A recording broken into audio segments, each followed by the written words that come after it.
It's long past midnight, and I am tired. I am sitting in my wheelchair in the rain on the tarmac of the Avato International Airport in Madagascar. I'm waiting to board my Air France flight to Paris and then home to DC. I'm a lawyer and a conflict resolution expert, and I've just finished delivering a training with my colleague Reet at the World Bank Group Country Office. I'm sitting, there's a local man holding an umbrella over me. It's his job and his colleague's job to get me onto the plane. I look up at this long set of silver steps before me. There is no jetway here in Madagascar. These two poor gentlemen are going to have to carry me up 1.5 flights to get me on this plane. Now, I hate to be a pain in the ass. I pride myself on my independence. So when I find myself in a situation like this where I'm going to have help, I try and make up for it by being positive, cheerful, charming. Well, the gentleman at the base of the stairs signal us to enter the plane. So the local men grab hands underneath me and behind me to form a seat, and I place my arms across their shoulders, and away we go up those stairs. But when we get to the top of the stairs, the Air France flight attendant says, "Stop! We are not ready for boarding yet." And I'm thinking, seriously?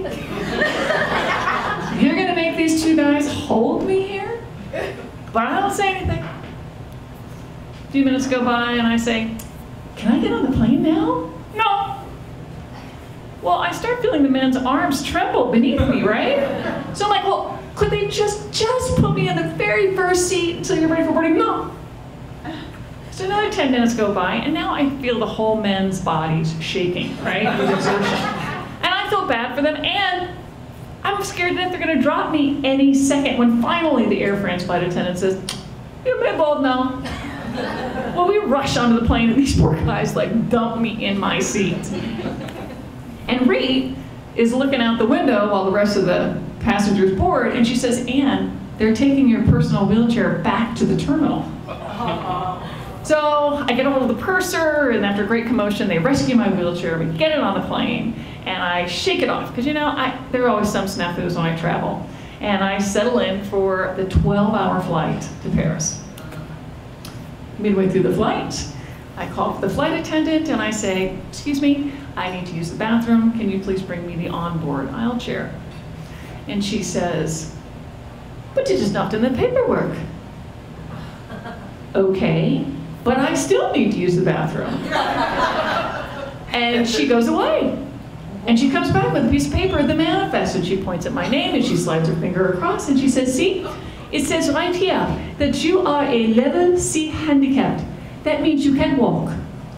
And I thought, wow, if only I'd known all these years that all I had to do to walk again was get labeled level C handicapped, I would have done that a long time ago.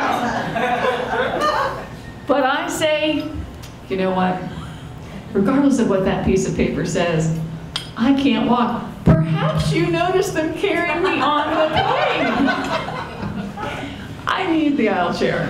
And she says, "The paperwork is the ultimate authority." This is outrageous. So Reet jumps up and she says, "Just show me where the aisle chair is, I'll do it." So we get the aisle chair, I use the bathroom, I'm back in my seat, it's no big deal. And the flight attendant comes back to me and she says, "We have called Paris and told them all about you."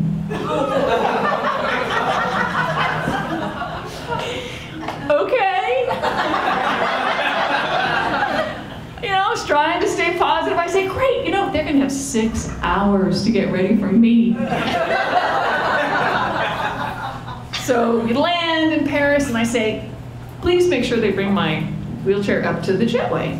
And she says, "But that is impossible. You will get your wheelchair when you get to Washington."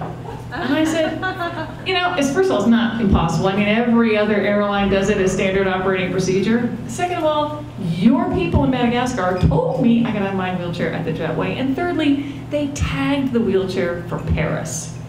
Oh, don't worry, it will be waiting for you at Dulles Airport. I'm like, you know what? I can't take that risk. It's not tagged for Dulles, and if I get there and I don't have my personal wheelchair, I can't function. Fine. We will bring you a wheelchair. Just get off the plane now. Okay.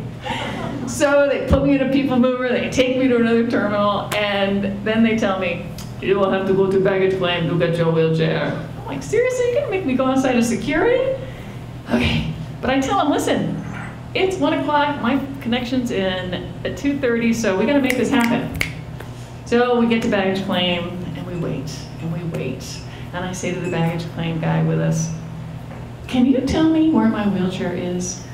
He shrugs, he speaks rapid French into the walkie-talkie, there's a conversation going on.